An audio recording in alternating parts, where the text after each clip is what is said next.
ಪಡೆಕಲ್ಲವರು ಕೂಡ ನಾಮಸ್ಮರಣೆಯ ಮಹತ್ವವನ್ನು ಹೇಳುವಂತವರಾಗ್ಯಾರ.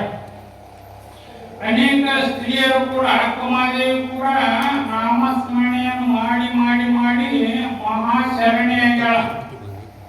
ಜೀಜಾಬಾಯಿ ತುಕಾರಾಮನ ಹೆಂಡತಿ ಜೀಜಾಬಾಯಿ ಕೂಡ ಸದಾ ಕಾಲ ನಾಮಸ್ಮರಣೆಯಲ್ಲಿ ತೊಡಗಿ ದಿವ್ಯವಾದ ಶಕ್ತಿ ಬಂದಿತ್ತು. ಸಾಮಾನ್ಯ ಬಡತನದ ಒಂದು ಜೀವನ ಸಾಗಿಸ್ತಿದ್ದು. ಯಾವ ರೀತಿಯಾಗಿ ಕೊಳ್ಳನ್ನು ಮಾರಿ ಜೀವನವನ್ನು ಸಾಗಿಸ್ತಿದ್ದು. ಅದೇ ಬಾಜು ಒಬ್ಬ ಮುದುಕಿ ಕೂಡ ಕೊಳ್ಳನ್ನು ಮಾಡಿ ಮಾಡಿ ಬಡ್ತಿದ್ರು. ಇಬ್ರು ಕೊಳ್ಳ ಮಾರಿ ಒಂದು ಜೀವನವನ್ನು ಸಾಗಿಸ್ತಿದ್ರು. ಆ ಜೀಜಾಬಾಯಿ ಕೊಳ್ಳನ್ನ ಆ ಮುದುಕಿ ದಿನನಿತ್ಯ ಕೊಡು ಮಾಡಿ ಮಾಡಿ ಮಾಡಿ ತೆಗೆದು ಹೋಗ್ತಿದ್ರು.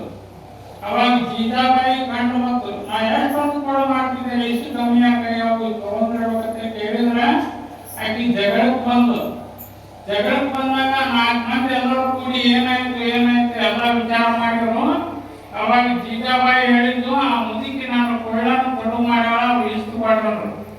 ಕುಳ್ಳ ನೀವು ಹಚ್ಚಿ ಅಕ್ಕಿನ ಹಚ್ಚಾಳ, ಯಾರು ಚಂದ ಕಂಡು ಹಿಡಿದು ಅಂತೇಳಿ ಎಲ್ಲ ಹಿರಿಯರು ಕೇಳುವಂತವ್ರು. ಕೇಳಿದಾಗ ಅವಾಗ ಜೀಜಾಬಾಯಿ ಹೇಳ್ತಾಳ, ನನ್ನ ಕುಳ್ಳ ವಿಠಲ ವಿಠಲ ಅಂತಕ್ಕಂಥ ನಾಮಸ್ಮರಣೆಯನ್ನು ಮಾಡ್ತಾವ, ಅದನ್ನು ಕಿವಿಗೆ ಹಚ್ಕೊಂಡು ಕೇಳಿ ಅಂತೇಳಿ ಎಲ್ಲ ಹಿರಿಯರು ಹೇಳಿದಾಗ ಆ ಕುಳ್ಳನ ಕಿವಿಗೆ ಹಚ್ಕೊಂಡು ಹೇಳಿದಾಗ ವಿಠಲ ವಿಠಲ ಅನ್ನುವಂಥ ಶಬ್ದ ಬರ್ತಿತ್ತು. ಅಂತ ಕುಳ್ಳನ್ನು ತೆಗೆದು ಆ ಜೀಜಾಬಾಯಿ ಕೊಟ್ಟರು. ಅನೇಕ ಕುಳ್ಳಗಳು ಮಾತ್ರ ಮರಳಿ ಬಂದು ಆ ನಾಮಸ್ಮರಣೆಯಲ್ಲಿ ಇಂಥ ಒಂದು ದಿವ್ಯವಾದ ಶಕ್ತಿ ಅದ. ಹೇಮರಟಿ ಮಲ್ಲಮ್ಮನು ಕೂಡ ದಿನನಿತ್ಯ ಸದಾಕಾಲ ಮನೆಯಲ್ಲಿ ಎಷ್ಟು ಕಷ್ಟಿದ್ರು.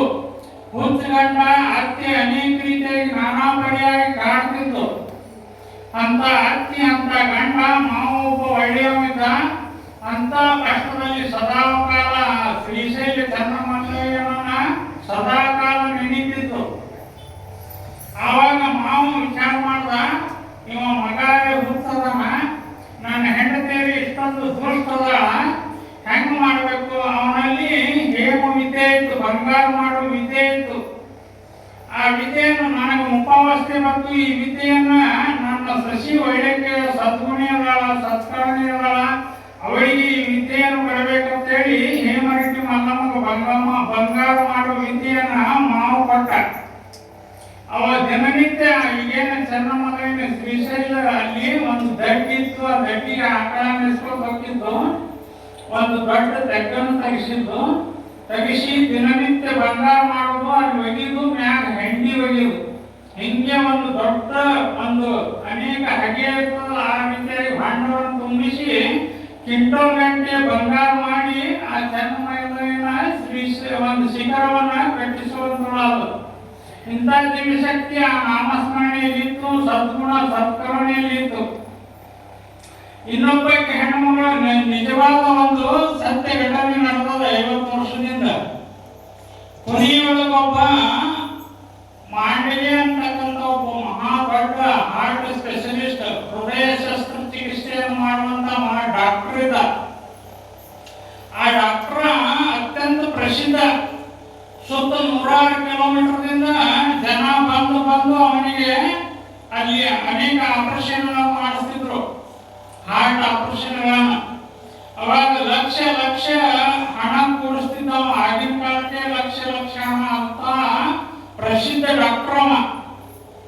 ಅವಾಗ ಏನಾಯ್ತು, ಅವನಿಗೆ ಒಮ್ಮೆ ಪ್ರಧಾನ ಮಂತ್ರಿಗಳಿಂದ ಪುಣೆಯಿಂದ ಬೆಂಗಳೂರಿಗೆ ಹೋಗ್ಲಿಕ್ಕೆ ಒಂದು ಪದ್ಮಶ್ರೀ ಪ್ರಶಸ್ತಿಯನ್ನು ಕೊಟ್ಟಿದ್ರು. ಅವನ ಸಾಧನೆಯನ್ನ, ಅವನ ಒಂದು ಶಕ್ತಿಯನ್ನು ನೋಡಿ ಮಹಾಶಕ್ತಿಶಾಲಿ ಸಾಧನೆಯನ್ನು ಮಾಡ್ಯಾನ. ಇವನಿಗೆ ಪದ್ಮಶ್ರೀ ಪ್ರಶಸ್ತಿಯನ್ನು ಕೊಡಬೇಕಂತೇಳಿ ಅವನಿಗೆ ಒಂದು ಕರೆಯನ್ನು ಕೊಟ್ಟರು. ನೀ ಇಂಥ ದಿವಸ ಪ್ರಧಾನಮಂತ್ರಿಗಳು ಬರ್ತಾರೆ ಬೆಂಗಳೂರಕ್ಕ, ಅವರ ಕೈಯಿಂದ ನೀನು ಪ್ರಶಸ್ತಿಯನ್ನು ತಗೊಳ್ಳಲಿಕ್ಕೆ ಇಂಥ ದಿವಸ ಬರ್ಬೇಕಂತೇಳಿ ಅವನಿಗೆ ಪತ್ರ ಹೋಯ್ತು. ಅವಾಗ ಒಂದು ಯಾವ ರೀತಿಯಾಗಿ ವಿಮಾನಕ್ಕೆ ಬುಕ್ ಮಾಡ್ದವ. ವಿಮಾನ ಬುಕ್ ಮಾಡಿದಾಗ ಅಲ್ಲಿ ಹೋದಾಗ ಏನೋ ಅನಿವಾರ್ಯದಿಂದ ಮತ್ತೊಂದು ವಿಮಾನ ಆಕ್ಸಿಡೆಂಟ್ ಆಗಿ ವಿಮಾನದ ಟಿಕೆಟ್ ಕ್ಯಾನ್ಸಲ್ ಆಯಿತು. ಅವಾಗ ಮರಳಿ ಹೆಂಗೆ ಹೋಗ್ಬೇಕು, ನಾಳೆ ಉದಯದ ಸಮಯದ ಅಲ್ಲಿ ಹೆಂಗೆ ಹೋಗ್ಬೇಕು, ದೂರದ ಊರಿಗೆ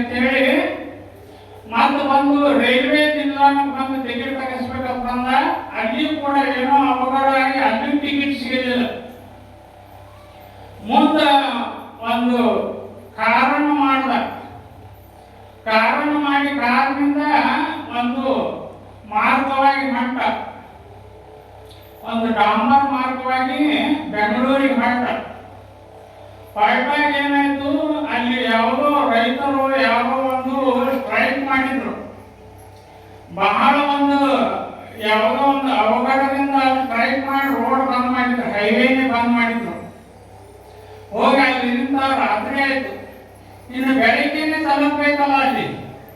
ಹೋಗಿ ರಾತ್ರಿ ಆಯ್ತು, ಅವಂಗ ಎಲ್ಲ ಪ್ರಯಾಣ ಮಾಡಿ ಬಹಳ ಸುಸ್ತಾಗಿ ಅಲ್ಲೇ ಕೈ ಇಟ್ಕೊಂಡು ಕಾರ್ ಮೇಲೆ ಕೊಡ್ತಾ ರಸ್ತಾ ಬಂದದ, ಇನ್ನು ಹೋಗೋದು ಪ್ರಶಸ್ತಿ ತಗೊಂಡು ಹೋಗ್ಲಿಕ್ಕೆ ಆಗೋದಿಲ್ಲ ಅಂತೇಳಿ ಅಲ್ಲಿ ಕೂತು ಚಹಾ ಕುಡಿಬೇಕು ಅನ್ನಿಸ್ಬೇಕು, ನಾವು ಚಹಾ ಕುಡಿಬೇಕು ಅನ್ನಿಸ್ತು. ಚಹಾ ಕುಡಿಬೇಕು ಅನ್ನಿಸಿ ಎಲ್ಲಿ ಸಿಕ್ಕೋದಿಲ್ಲ, ಎಲ್ಲಿ ಅಂಗಡಿಲ್ಲ ಏನಿಲ್ಲ, ನಡು ರಸ್ತೆಯಲ್ಲಿ ನಿಂತಿಲ್ಲ ಅಂತೇಳಿ ಅಲ್ಲಿ ಒಂದು ಹಿಂಗ್ ನೋಡಿದ ಮೊಬ್ಬಾಗಿತ್ತು, 7-8 ಗಂಟೆ ಆಗಿತ್ತು. ಅಲ್ಲಿ ಒಂದೇನೋ ದೀಪದ ಬೆಳಕು ಕಾಣ್ತು. ದೀಪದ ಬೆಳಕು ಕಾಣಾಗ ಅಲ್ಲಿ ಏನೋ ದೀಪದ ಬೆಳಕಲ್ಲ. ಅಲ್ಲಿ ಹೋಗಿ ನಾನು ಒಂದು ಕಪ್ ಚಹಾ ಕುಡಿದು ಬರ್ತೀನಿ, ನೀ ಇಲ್ಲೇ ಇರುತ್ತೆ ಡ್ರೈವರ್ಗೆ ಹೇಳ್ದ. ಆ ಒಂದು ದೀಪದ ಬೆಳಕಿನ ಹೋದಾಗ ಒಬ್ಬ ಹೆಣ್ಣು ಮಗಳಿತ್ತು, ವಿಧವೆ ಹೆಣ್ಣು ಮಗಳು. ಒಬ್ಬ ಹಡದು ಒಂದು 5-6 ತಿಂಗಳಾಗಿತ್ತು, ಗಂಡ ತೀರ್ಕೊಂಡಿದ್ದ, ವಿಧವೆ ಹೆಣ್ಣು ಮಗಳಲ್ಲಿ ಇತ್ತು. ಇದ್ದಾಗ ಮಾಂಡಗೆ ಡಾಕ್ಟರ್, ಬಹಳ ಪ್ರಸಿದ್ಧ ಡಾಕ್ಟರ್ ಅಲ್ಲಿ ಹೋಗಿ ಏನ್ ಮಾಡ್ದ, ಒಂದು ಕಪ್ ಚಹಾ ಮಾಡಿಕೊಡಮ್ಮ ಅಂತ ಅವಳಿಗೆ ಕೇಳ್ದ. ಆಯ್ತು ಬರ್ರಿ ಅಂತೇಳಿ ಅಲ್ಲೇ ಹೊರಗೆ ಗುರುಸು ಮುಂದೆ ಗಟ್ಟಿ ಮ್ಯಾಗ ಕೂತು ಆಕಿ ಕಡೆ ಚಹಾ ಮಾಡಿಸ್ಕೊಂಡು ಕುಡಿಲಾಕತ್ತ. ಆ ಜೋಡಿಗೆಯಲ್ಲಿ ಒಂದು 5 ತಿಂಗಳ ಕೂಸಿನ ಹಾಕಿದ್ದಕ್ಕಿ, ಅದು ಬಹಳ ಅಳ್ತಾ ಇತ್ತು.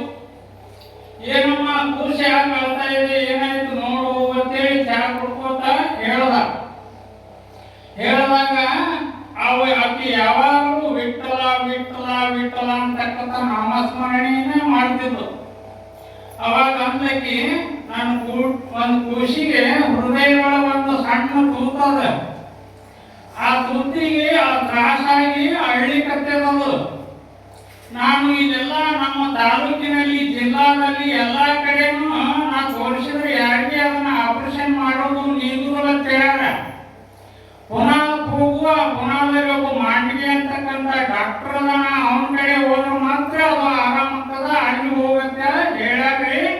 ಅದಕ್ಕೆ ಆ ಡಾಕ್ಟರ್ ಮೇಲೆ ಹೋಗ್ಲಿಕ್ಕೆ ನನ್ನಲ್ಲಿ ರೊಕ್ಕನೂ ಇಲ್ಲ, ಅವ ಯಾರನ್ನೋದು ನಾನು ಗೊತ್ತೂ ಇಲ್ಲ ಅಂತೇಳಿ ಅವನ ಮುಂದೆ ಹೇಳಿದಾಗ ಅವ ಡಾಕ್ಟರ್ ಗಾಬರದ.